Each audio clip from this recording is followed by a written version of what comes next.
Pemirsa, hari pertama penerapan kembali PSBB total DKI Jakarta, pengguna KRL di beberapa stasiun Jabodetabek nampak menurun. Aturan baru juga diberlakukan bagi pengguna KRL untuk tidak lagi menggunakan masker scuba dan buff karena dinilai tidak efektif mencegah penularan virus corona.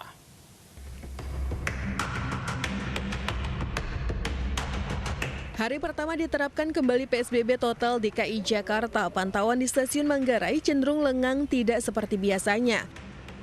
Hal ini terjadi imbas dari kebijakan pemerintah yang mewajibkan seluruh masyarakat beraktivitas dari rumah selama masa PSBB total.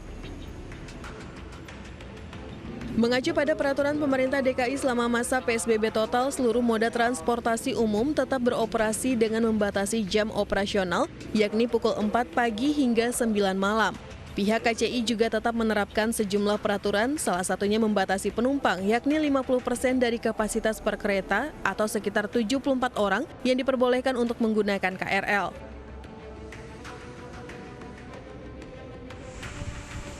Penurunan penumpang juga terjadi di stasiun Bogor. Antrian calon penumpang tidak terlihat pada Senin pagi. Pemberlakuan aturan work from home bagi perkantoran selama masa PSBB total di Jakarta cukup efektif mengurangi mobilisasi warga di stasiun Bogor guna memutus mata rantai penyebaran wabah COVID-19. Sementara ribuan penumpang dari stasiun Bekasi, Jawa Barat yang hendak bekerja ke wilayah DKI Jakarta pada Senin pagi masih nampak ramai. Meski demikian, tidak terlihat adanya antrian yang cukup panjang seperti hari Senin biasanya. Selama masa PSBB total DKI Jakarta, protokol kesehatan di stasiun Bekasi pun semakin diperketat. Petugas gabungan dari TNI dan Polri serta petugas keamanan dalam stasiun terus memberikan himbauan kepada penumpang untuk tidak lagi menggunakan masker scuba maupun buff. Penumpang dianjurkan untuk menggunakan masker 2 lapis atau lebih. Selama masa pandemi, PT KCI tetap mewajibkan kepada seluruh penumpang KRL untuk taat mematuhi protokol kesehatan dan menindak tegas kepada penumpang yang tidak menaati peraturan protokol kesehatan COVID-19. Tim Liputan iNews melaporkan. Apakah pembatasan sosial berskala besar yang kembali diberlakukan di DKI Jakarta dengan sejumlah penyesuaian ini akan efektif menekan laju pertambahan kasus COVID-19? Sudah bersama kami epidemiolog Henry Surendra. Selamat siang, Pak Henry. Selamat siang. Pak Henry, PSBB di DKI kembali diberlakukan dengan berbagai penyesuaian baru. Apakah ini akan efektif untuk menekan lajunya penyebaran COVID-19? Iya, saya kira pertama kita harus apresiasi dulu langkah yang diambil oleh Pemprov DKI ini melakukan PSBB. Saya kira itu suatu keniscayaan karena paling tidak itu dapat menekan mobilitas dan mengurangi potensi orang untuk berinteraksi satu dengan yang lain. Nah, kalau pertanyaannya seberapa efektif, ini sebenarnya agak sulit untuk kita diskusikan dan kita prediksi saat ini ya. Tapi paling tidak saya percaya bahwa itu akan dapat menekan laju penularan. Hanya saja seberapa besarnya tentunya nanti akan tergantung dari paling tidak yang saya lihat ada 2 faktor. Yang pertama, faktor pertama itu seberapa patuh dan seberapa partisipatif warga dalam menerapkan PSBB ini, baik secara individu ataupun secara kolektif, misalnya di sebagai organisasi atau sebagai instansi. Yang kedua adalah faktor yang kedua paling tidak adalah seberapa ketat pengawasan terhadap implementasi dari PSBB ini bisa dilakukan oleh pemerintah dan bagaimana kemudian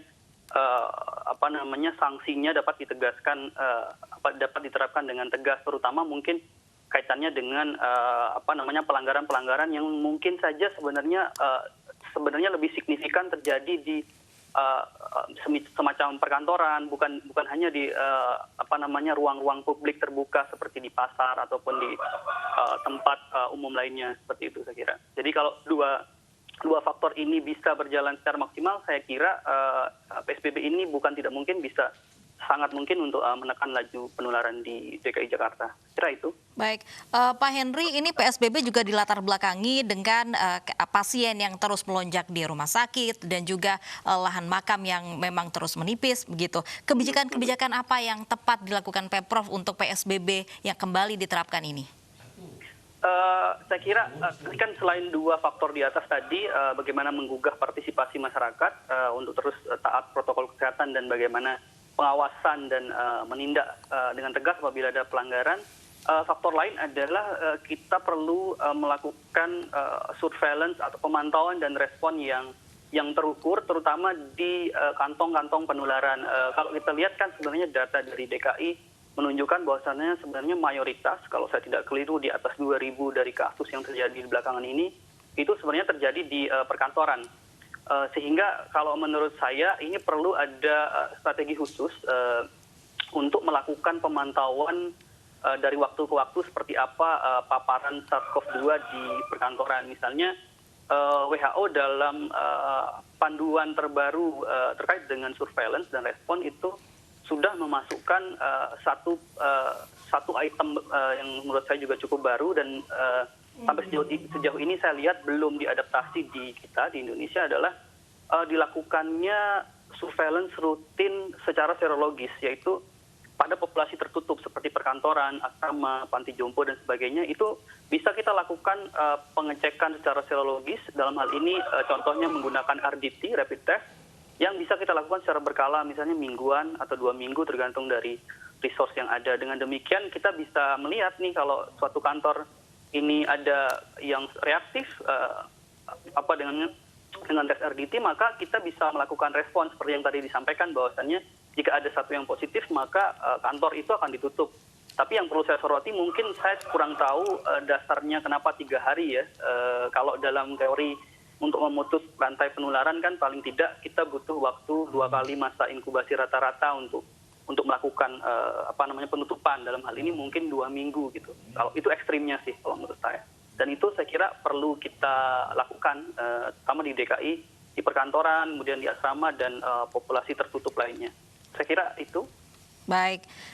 Terima kasih Pak Henry atas informasi dan juga sudah bergabung di Anyu Siang.